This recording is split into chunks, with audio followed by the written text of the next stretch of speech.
হে আসসালামু আলাইকুম, সবাই কেমন আছেন? আবার আপনাদের সাথে অনেকদিন পর দেখা হলো। বিপিএল খেলা কিন্তু জমে উঠছে। তো যখন রংপুর খুলনা খেলা, রংপুরের কিন্তু লাস্টের ম্যাচগুলো আসলে খুবই অসন্তুষ্টজনক। আমার কাছে অতটা ভালো লাগে নাই, কারণ তারা ফার্স্টে যে পরিমাণে ভালো খেলছে, আসলে আমরা মনে করছিলাম যে না, এর একটা চান্স আছে, এবং তাদের ম্যাক্সিমাম প্লেয়ারই ভালো খেলছিল। কিন্তু হঠাৎ করে তাদের দলে কি এমন একটা হয়ে গেল যে তাদের আর কিন্তু ভালো পারফরমেন্স নাই প্লেয়ারদের। তো আশা করি শোনা যাচ্ছে যে Sunil Narine, David Warner, Tim David, Russell এরা আসতে পারে। কিন্তু আসলে কি এরা আসতে পারে? আমার তো কিছুটা সন্দেহ লাগছে এই জন্য, কারণ ওদের কিন্তু টি10 খেলা হচ্ছে আবুধাবিতে। হ্যাঁ, ওরা আসতে পারে, ওদের শর্ত আছে ওখানে। শর্তটা কেমন?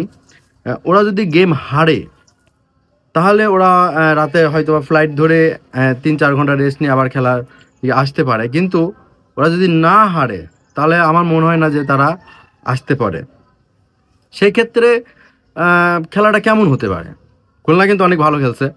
খুলনার এখন টিমে ব্যালেন্স টিম। মিরাজ ক্যাপ্টেন, সে ভালো খেলছে অনেক। প্লাস তার মোটামুটি যেসব প্লেয়ারগুলো আছে, নামাজ কিন্তু অ্যাভেলেবল, সে অনেক ভালো পারফরমেন্স করছে। এদিকে রংপুরের কিন্তু খুশদিল অনেক ভালো খেলছিল, তার খেলা ভালো হচ্ছিল। সো সেই হিসাবে সে কিন্তু অ্যাভেলেবল না। আশা করা যায় যে তার পারফরমেন্স আমরা দেখতে পারবো না, কিন্তু এর থেকে আর ও অ্যাভেলেবল আছে। সেই ক্ষেত্রে কেমন ধরনের খেলা হতে পারে আপনারা এটা বলেন। আমি আশা করতেছি যে খেলা খুব একটা ভালো হবে না, কারণ যদি এরা অ্যাভেলেবল না হয়, খুলনা যে ফর্মে আছে, আমি খুলনাকেই আগাইয়ে রাখছি। আর এখানে হারলে কিন্তু আপনার আর ওঠার চান্স নাই। সো এখানে দুই দলকেই জিততে হবে, জিতলে তাদের একটা চান্স আছে, কিন্তু হারলে তাদের সরাসরি বাদ। তো সেই হিসাব করে দেখা যায় যে খেলাটা মানে আমি মনে করি জমতে পারে।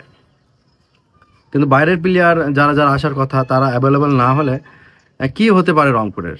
তারা কিন্তু ফাইনাল খেলার পরেও দুইবার তারা চ্যাম্পিয়ন হতে পারে নাই। কিন্তু সেক্ষেত্রে বরিশাল কিন্তু তাদের ধারাবাহিকতা ধরে রাখছে। বরিশাল যখন ধারাবাহিকতা ধরে রেখেছে, তখন আশা করা যায় যে তাদের যে টিমের যে প্লেয়ারদের পারফরমেন্স, আশা করা যায় তারা অনেক ভালো খেলবে। সর্বোপরি আমরা দেখি, সবাই যাই খেলা দেখি, কেমন লাগে। মনে হয় ভালো একটা কিছু আমরা দেখতে পারবো। আপনারাও আশা করেন।